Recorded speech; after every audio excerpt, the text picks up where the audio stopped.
Isa po magpagpalang umaga sa ating lahat. Ako po muli ang inyong mga kasama na binigyan ng isang tungkulin upang pangunahan ng ating devotion sa lugar rin po ng Balagtas, magmumula Balagtas, Bulacan ang ating devotion.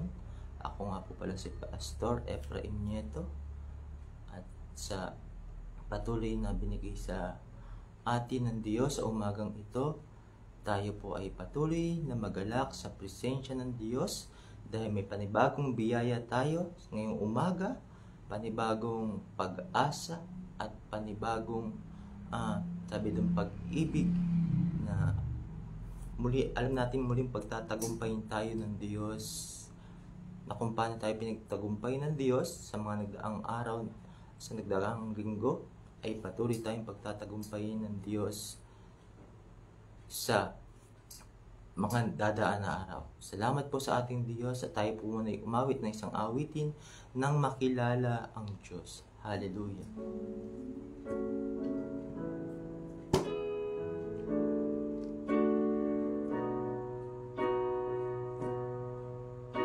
Makilala ang Diyos, buhay ko'y nagbago, ginawang karapat-dapat ang isang katulad ko. Kaya mga pangarap ay hindi mo, masunod lamang kanyang kalooban. Napakabuti niyo, Diyos, pakabuti ng Diyos na sa akin ay umibig. Katapatan niya sa buhay ko'y tiyak. Wala na akong ibang paglilingkuran. Buhay ko'y sa Diyos nakalaan. Nang makilala ka, O Diyos, nang makilala ang Diyos, ang buhay ko'y nagbago, ginawang karapat-dapat ng isang katulad ko. Kaya mga pangarap ay hindi mo, masunod lamang kanyang kalooban. Napakabuti ng Diyos na sa akin ay umibig. Katapatan niya sa buhay ko'y tiyak. Wala na akong ibang paglilingkuran. Buhay ko'y sa Diyos nakalaan. Napakabuti ng Diyos na sa akin ay umibig. Katapatan niya sa buhay ko tiyak. Wala na akong ibang paglilingkuran. Buhay ko'y sa Diyos nakalaan. Buhay ko'y sa Diyos nakalaan. Hallelujah. Tayo po'y manalangin. Ama namin Diyos na makapangyarihan, banal, ang tapat, dakila. Salamat po muli, Panginoon, sa umagang ito, ang panibagong biyaya, Panginoon, na kami ay may lakas, may sigla na naman po. Dahil alam namin may Diyos na tapat, Diyos ng aming buhay, na kayo ang pag-asa namin, na hindi kayo bimibigo, Panginoon. Alam po namin na kayo ang magiging katagumpayan namin sa aming buhay. habang kami ay sumusunod at nagmamahal sa inyo. Sa oras na ito, naway patuloy na mapuno kami, Panginoon, ng iyong presensya, kagalakan sa umagang ito na ikaw ang inuna namin dito sa devotion na ito, Panginoon. At ang iyong mayamang pagkilos at ang iyong presensya ang patuloy, Panginoon, magbigay sa amin ng higit na pagpapala, Panginoon, na habang pinagbubulay-bulayan namin ng iyong salita, O God, kayo nga po ang manahan sa buhay at puso, Panginoon, ng iyong mga anak. Ako na yung gagamitin, Panginoon. Use my life, Panginoon. Gamitin mo lamang po kung mightily and effectively na ma-deliver ko, Panginoon, ng maayos, ng may kagalakan ang iyong mensahe, O God. Patuloy nga po, Panginoon, kayo lamang po ang Diyos na aking iniyahan na kumilos, Panginoon. Ang pagsama ng banal na Espiritu ang magbigay sa akin ng maayos, Panginoon, na pagsasalita. Kayo lamang po, Panginoon, ang mataas mapapurihan sa aming kalagitnaan sa umagang ito. Sa pangalan ni Jesus, Amen. Hallelujah.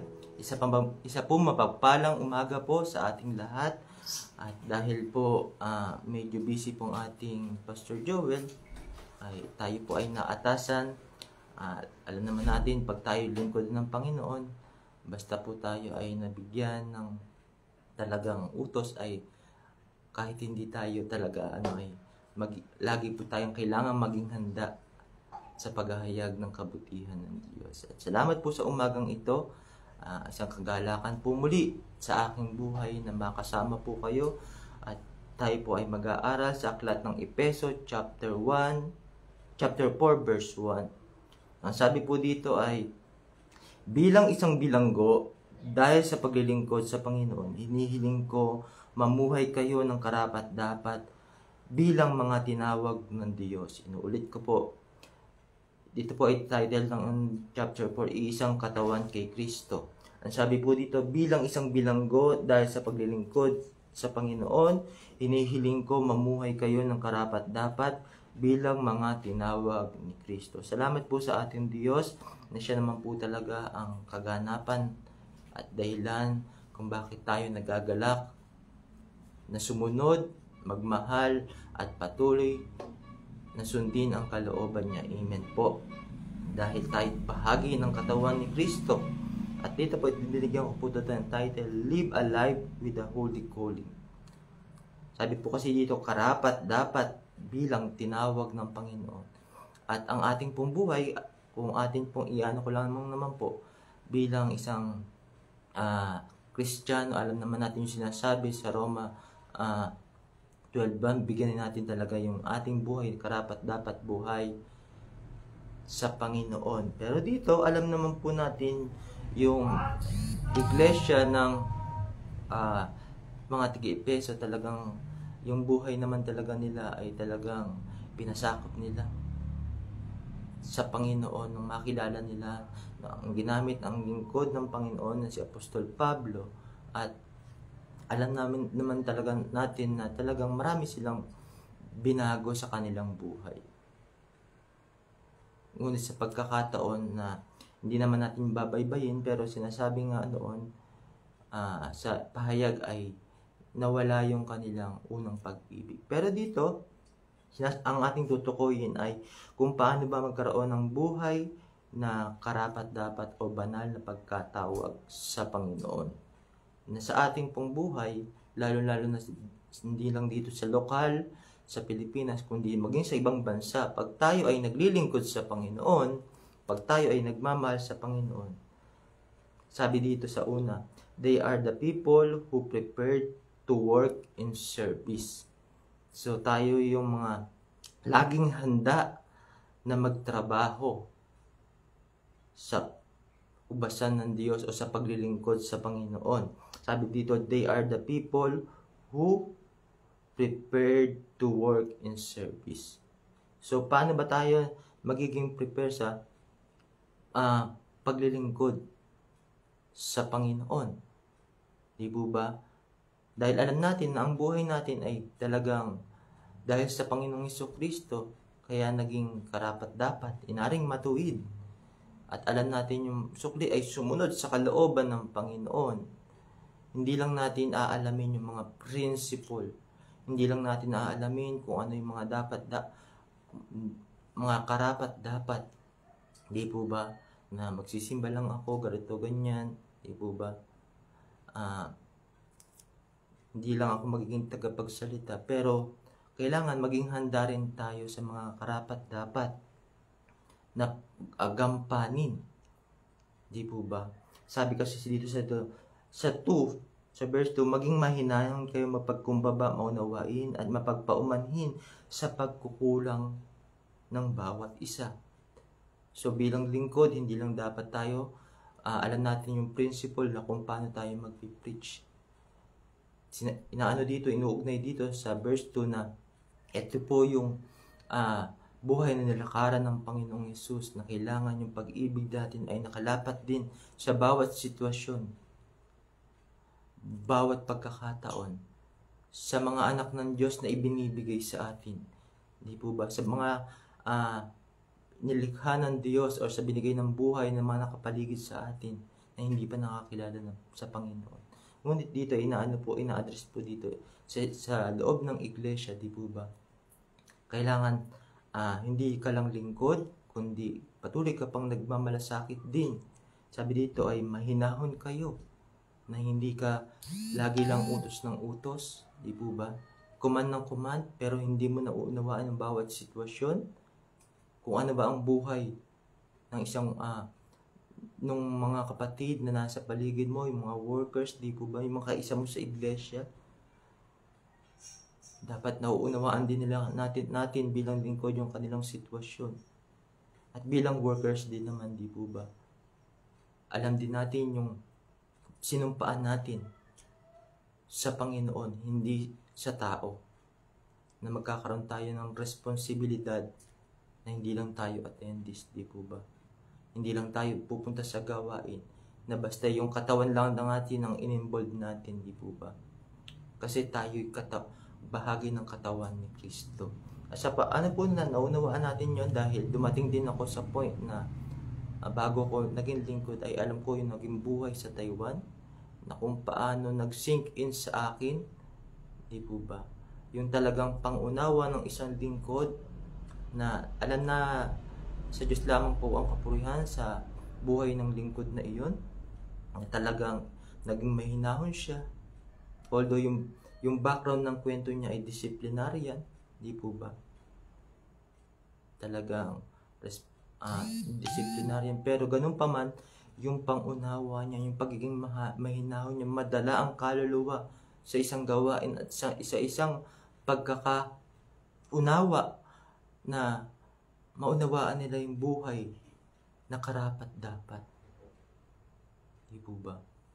At yun yung pagpe-prepare ng isang mga tinawag ng Diyos, na hindi lang yung principle, yung mga kailangan alam mo lang magsalita, ganito, ganyan.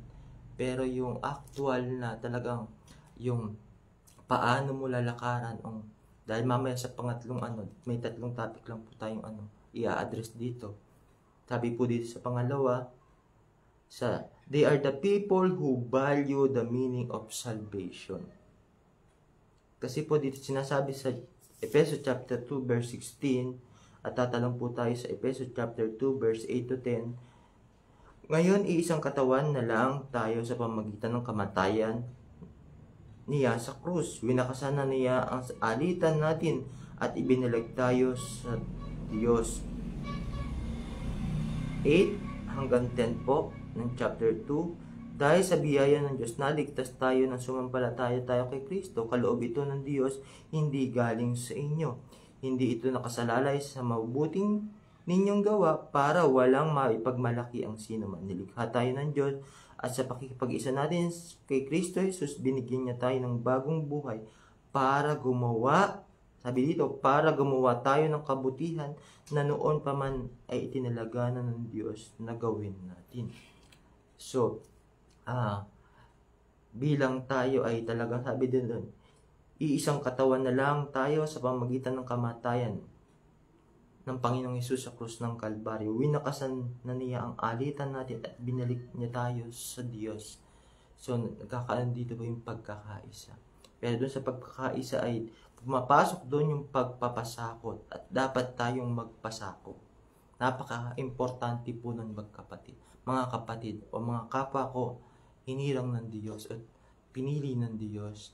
Dahil alam po natin yung value ng salvation or the meaning of salvation. Napakalaki po ng halaga nung naging kabayaran noon. So, yung meaning ng salvation sa atin ay kailangan po, hindi lang, sabi ko nga po kanina, hindi lang patuloy natin naunawaan, kundi nagpo-flow din, nag-i-exist din sa atin bilang katawan ni Kristo. Na yung sabi ko nga po ay hindi lang natin alam mag-preach, hindi lang kailangan natin alam na mag-command, di po ba? Maging isang lingkod na turo ng turo, ganito ng ganyan.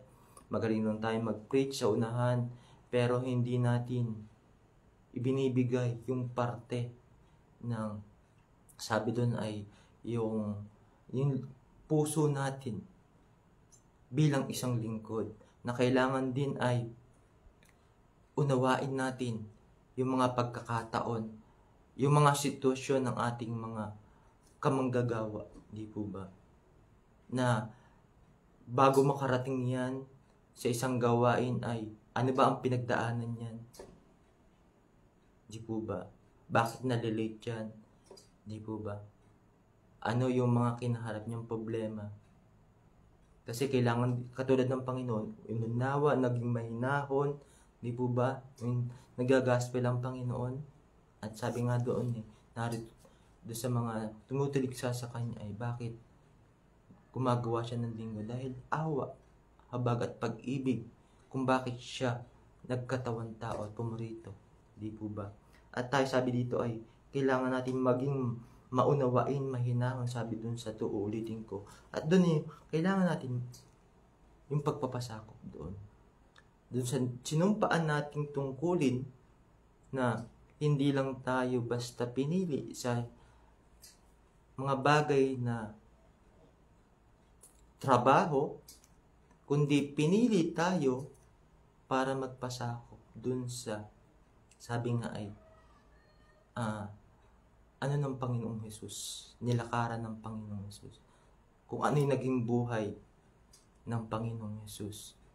Sa pagpapasakop natin doon sa, sabi nga po doon ay, sa mga bagay, sa pag-ibig ng Diyos, sa sanlibutan, ito nga po kasi the meaning of salvation ay, doon natin mauunawaan kung paano ba tayo lalakad, kung paano ba tayo uunawa, magiging mapagpaumanhin. Kasi kailangan po yun para magkaroon ng unity sa isang iglesia, sa isang ministeryo. Na yung, sabi nga po dito sa chapter 4 ay, hindi naman lahat ay puro lingkod.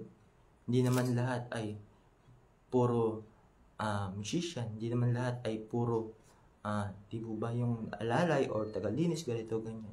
May kanya-kanyang kakayanan, may kanya-kanyang ministeryo, may elder, ganito, ganyan.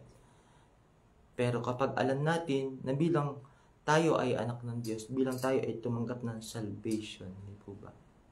Alam natin kung paano ibibigay muna yung love. Alam natin kung paano muna iisipin bago tayo magsalita. Ano ba Panginoon? Yung dapat kong unawain muna yung sitwasyon. Bigyan niyo ko Panginoon ng mga bagay na tayo lamang po ang magte-take over sa buhay ko. Kasi minsan bilang tao, kapag tayo yung pagpapasakop natin, minsan hindi natin masasabing fully nagpapasakop tayo dahil meron tayong mentally knowledge. Yung meron tayong sariling, may kaisipan pa tayo sa atin bilang tao. Na kapag yun ang naging ay nagmaniobra sa atin kapag tayo ay talagang gumagampan sa ating tungkulin ay minsan nakaka-entrance pa yung mga, sabi nga doon ay yung hindi karapat-dapat, na minsan naudyukan pa tayo ng espiritu ng kaaway, ganito ganyan. Na habang sabi dito, habang magpapasakop tayo sa authority ng Panginoong Hesus, o talagang ipapasok natin yung yung sitwasyon natin sa kapwa natin, na habang nagkakaisa tayong gumagampan sa ministeryo, di po ba? At mga bagay na yon ay talagang mauunawaan lang pag hindi tayo nakatingin kung ano tayo tinawag, kung sa mga bagay na lingkod ako matagal na akong naglilingkod sa Panginoon, kumbaga tapos na ako diyan. May mga ganun po ako sa naririnig, di po ba? Kumbaga kailangan dapat palagi siya, di po ba? Siya yung laging may authority, siya yung laging nabibigyan ng pabor, ganito, ganyan. Isang katawan naman tayo sa Panginoon, di po ba? Kailangan at yung pagpapasakop na yun, at kailangan nating magpasakop dahil una sa lahat, ang Panginoong Hesus din ay nagpasakop sa kalooban ng Ama, ng Diyos Ama, na kung paano niya nalakaran yung talagang buhay para mabigyan tayo ng maayos. Di po ba? Para andiin tayong matuwid, para tamasain natin yung ganitong buhay na malaya saan ng kaaway, di po ba? Para maunawaan natin yung grace ng God, di po ba? Kailangan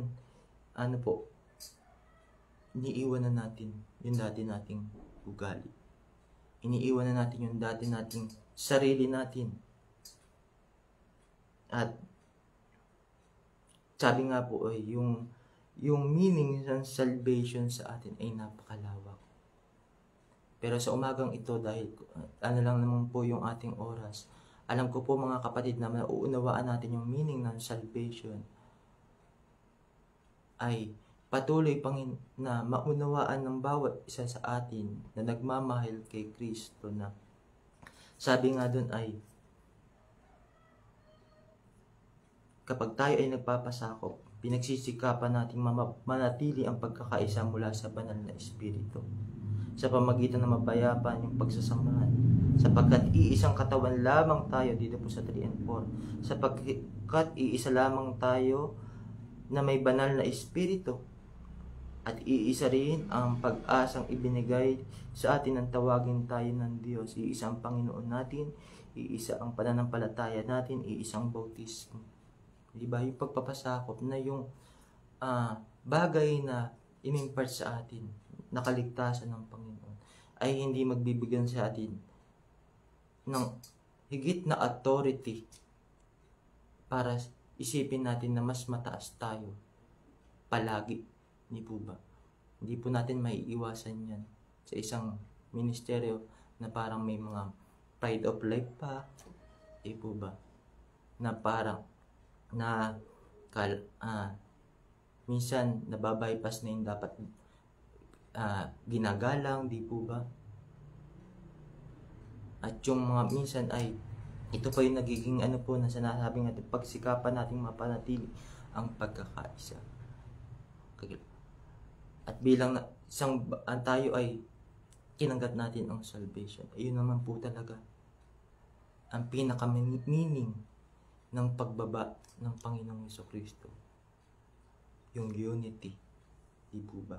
At sa pagiging matagumpay ng pagkakaisa na yun, kailangan po ang isang anak ng Diyos na tumanggap ng salvation at nagmamanifest sa kanya yung meaning ng salvation, ay yung kaligtasan, ay nauunawaan niya na siya ay magpapasakop sa pamantayan ng Panginoon.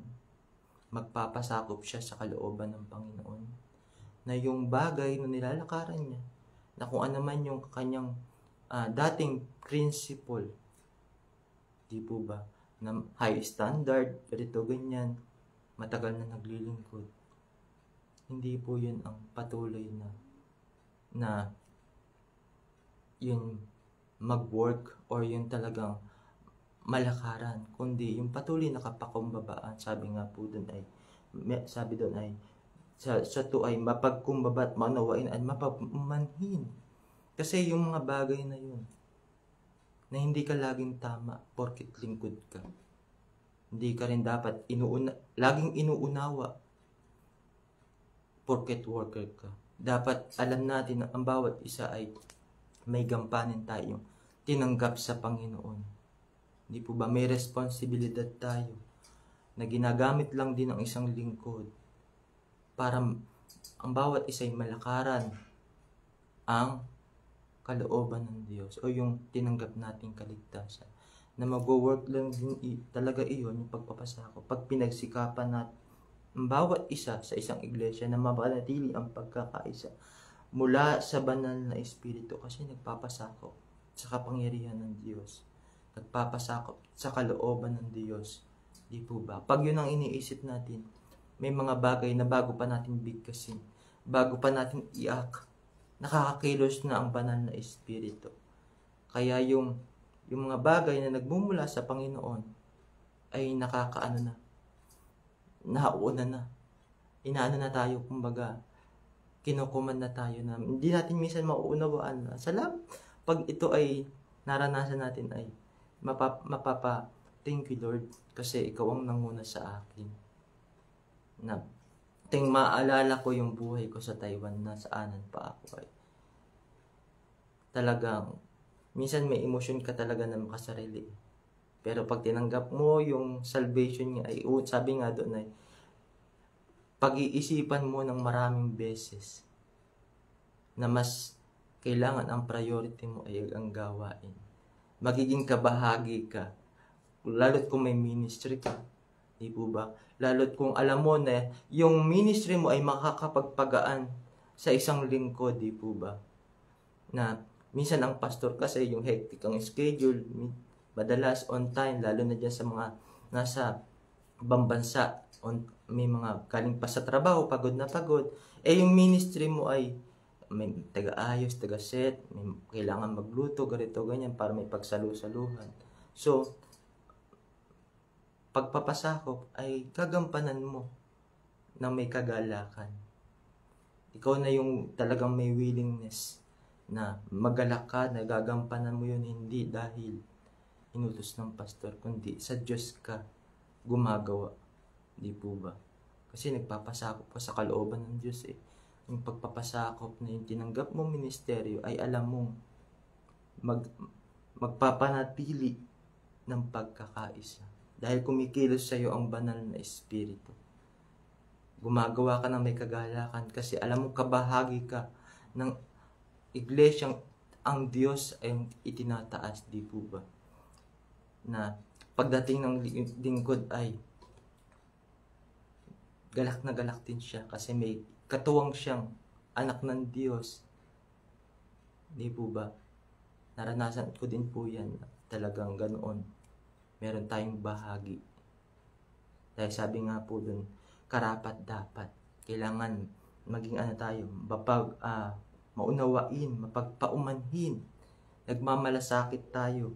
Di po ba?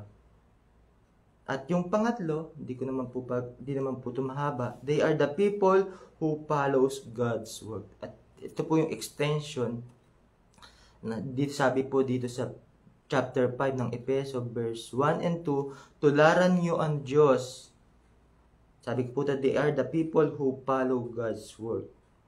Tularan nyo ang Diyos dahil kayong lahat ng minamahal niyang mga anak, mamuhay kayo ng may pag-ibig sa kapwa tulog ng pag-ibig sa atin ni Kristo na inialay niya ang sarili niya para sa atin bilang mga babang hundo. So, connecta pa din doon sa mga nasabi ko, di po ba? Dahil napaka-importante naman po talaga nitong tatlong ating puntos na inan. Kumbaga, mamuhay ng karapat dapat. Una, talagang kailangan natin maging handa sa paggawa, sa paglilingkod. Dahil alam nga natin, sa pangalawa, ito yung magiging meaning talaga. Nagmamanifest talaga sa atin yung kahulugan ng salvation sa ating pong buhay bilang mga pinili. Di po ba? God's Sister Norin, God's work po, hindi words. They are the people who follow God's work. Yung ginawa po ng Panginoong Hesus. Dahil hindi talagang yung pagmamahal naman talaga ng Panginoong Hesus nung siya ay bumaba. Hindi siya natinag sa mga Pariseo, sa mga nag-uusig sa kanya, kahit yung mga hari pa. Hindi po ba? Nung siya ay malapit ng bitahin na, ikaw ba ang hari? Hindi po ba? So, ganun pa man, hindi tayo matitinag ng anumang pagliligbak ng kaaway para mapigilan yung ating kagalakan sa pagiging kabahagi ng iglesia. Na anuman yung sitwasyon na nararanasan natin ay patuloy nga po na naiisip natin na sabi natin, tularan nyo ang Diyos. Doon, yun yung magiging aim natin. Tinutularan natin ang Panginoong Hesus na kung paano siya ng ministeryo. No siya ay nandito sa lupa. Kaya nga po, sa mga bagay ni ito, napakalaking talaga transformasyon ng ating pong buhay nung wala pa tayo sa Panginoon. At nung tayo ay may kaligtasan na, kasi tayo ay pinili na sa mabubuting bagay, sa dakilang bagay na kalooban ng Diyos, na bilang tayo ay binibigay natin karapat-dapat para sa Panginoon na ating pinaglilingkuran, hindi tayo titingin na laging ako. Di po ba? Kumbaga, laging parang ako na lang yung hirap na hirap, ganito, ganyan. Parang sarili mo na lang yung nakikita mo. Di po ba? Pero, dahil naglilingkod ka na ang Diyos ang pinaglilingkuran mo, naglilingkod tayo dahil ang Diyos ang pinaglilingkudan natin ng bawat isa sa atin, hindi tayo titingin sa mga pinagpapagalan natin. Kasi ginagawa natin to, unang-una, tinutularan natin ang Diyos. Pangalawa, mahal natin ang Panginoon, ang Diyos Ama. Pangatlo, tayo'y ligtas na. Hindi po ba? Ang mga ligtas or yung nasa kanya ang buhay ng kaligtasan, hindi ka nangungwenta na ikaw na magsasaayos ng gawain, magluluto, magpe-prepare, di po ba? Minsan, ikaw pa rin ang magliligpit, ikaw pa rin ang maghuhugas. May dumarating sa point na sa ibang bansa, ganun po ang buhay. Pero hindi mo titingnan ng sarili mo na ba't parang ako lahat? Pero dahil ikaw ay may kaligtasang tinanggap, may banal na pagkatawag ka. Di po ba? So, nilalakaran natin yun. Kasi, ang exemplar natin ay ang Panginoong Jesucristo. At yun yung sinasabi. Sabi nga doon sa salita natin, huwag tayong manghinawa sa paggawa ng mabuti. Amen po ba? Kaya sa umagang ito, mga kapatid, nasabi nga po, it's easy to follow God if our life is dedicated already to Him. So, ito po yung aking conclusion. It's easy to follow God's will or is God if our life is dedicated to Him. Madaling sumunod sa Panginoon o sa kalooban ng Panginoon sa mga binigay niya sa atin kapag tayo'y suna, pag ibinilaan na talaga natin ang buhay natin. Hindi po ba? At minsan pa, ako po ay pag naaalala ko yung lingkod na ginamit sa akin, ay talaga namang sa Diyos ang kapurihan, kitang-kita, na talagang dedicated. Di po ba? Kaya kapag ako din po, yun din po inaalala ko. Napahinga na lang, magdadrive pa para sunduin at ihatid ang mga kaluluwa. Dahil alam ng isang lingkod na yun lang yung paraan na magagawa niya bilang isang pinili ng Diyos, pinakamainam na paglilingkod, na siya pa yung magpipreach. Minsan, siya pa yung manlilibre ng hongcha, naitcha, habang nagbabiyahe, di po ba? Kasi yun yung ano niya, talagang nasa puso yung kagalakan niya. Dahil dedicated na sa Panginoon yung buhay niya. Nasa Diyos lamang po ang kapurihan, na yun naman din yung talagang naging lineage ng pamilyang nagdala sa atin. Or hindi ko man alam kung saan tayo nakabahagi or yung mga, kung sino man yung mga pastor natin. Pero kung aani po, nakalineage ang pamilya natin. Na buong puso silang maglilingkod sa Panginoon. Iniwan nila ang kanilang talagang pwedeng maging pribileyo na mamuhay sa kung ano yung inaalok ng mundo. Talagang hindi naman sila, may talento naman sila na talagang isusustain, but then sinantabi nila yun para sundin ang kaloob. Maraming maidala sa paanan ng Diyos ng mga kaluluwa. At isa po ako sa naging bahagi noon. Isa po ako sa naging bunga noon ng lingkod na ginamit na iyon. Yung pagtatalaga ng buhay. Di po ba? Kaya salamat sa Panginoon na kapag tayo ay talagang naglaan, sumuko, o naging dedicated talaga ang ating pong buhay sa pagsunod sa Panginoon, ay magiging madali na ang pagsunod natin. Hindi natin makikita yung mga hirap. Although may hirap, talagang sabi natin ay given na yun. Pero makakayanan natin yung mga bagay, hardship, because our life is already dedicated to our God. Salamat po sa bawat isa sa umagang ito. Naway patuloy tayong magalak. Ang buhay natin ay patuloy na maging karapat dapat, kagaya ng ina-address ni Apostol Pablo dito sa 1. Nasabi ko, bilang hinihiling kong mamuhay kayo ng karapat dapat bilang tinawag ng Diyos. Di po ba? Kaya salamat po sa umagang ito. Hallelujah. Tunay nga na nang makilala natin ng Diyos, binago ang buhay natin. Ginawang karapat dapat. Hallelujah. Ang isang katulad natin na dati ay hindi naman ito ang buhay natin, pero ginawang karapat dapat tayo. Salamat po aming Ama sa umagang ito.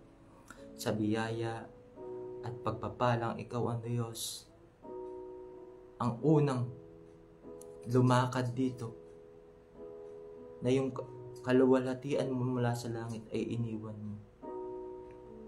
May bigay lamang po sa amin yung buhay na gano'n. Sinoong mo kung hindi mo naman deserve, pero tiniis mo yung paghihirap dito sa lupa para maging example namin. Kaya sa buhay namin bilang kami ay laan na gumawa at maglingkod sa inyo. At alam po namin yung meaning ng salvation na tinanggap namin. At gusto namin matularan yung ginawa nyo, O God.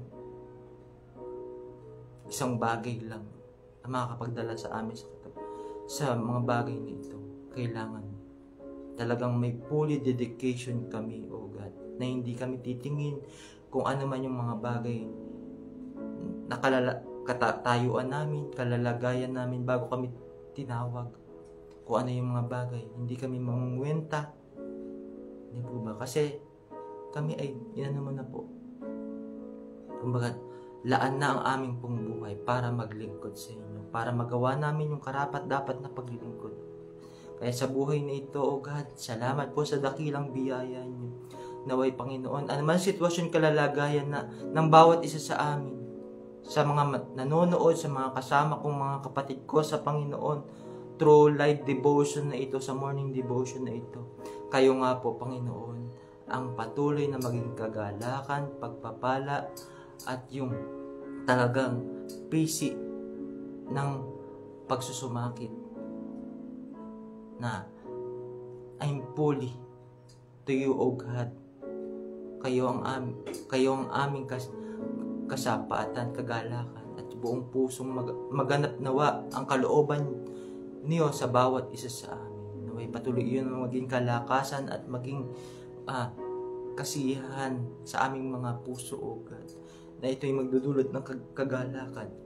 Hindi kami manghihinawa na maging kabahagi ng katawan niyo, O God, bilang inilagay niyo sa isang iglesia, O God.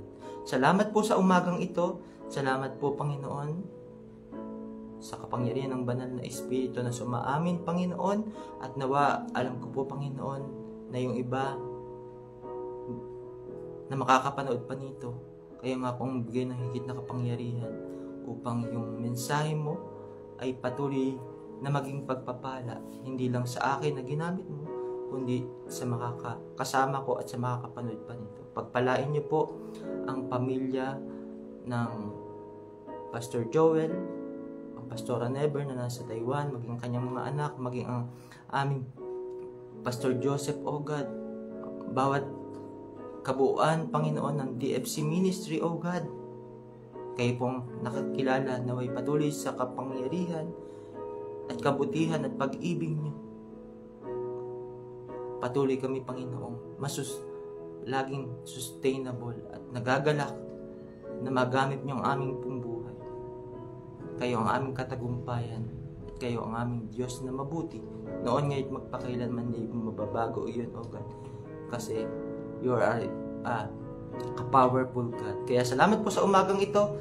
Pinagpapala ko po ang bawat isa sa ipong papuri pagluwalhati.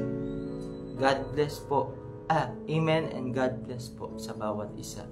Good morning po sa lahat. Muli po sa mapagpalang umaga po sa atin.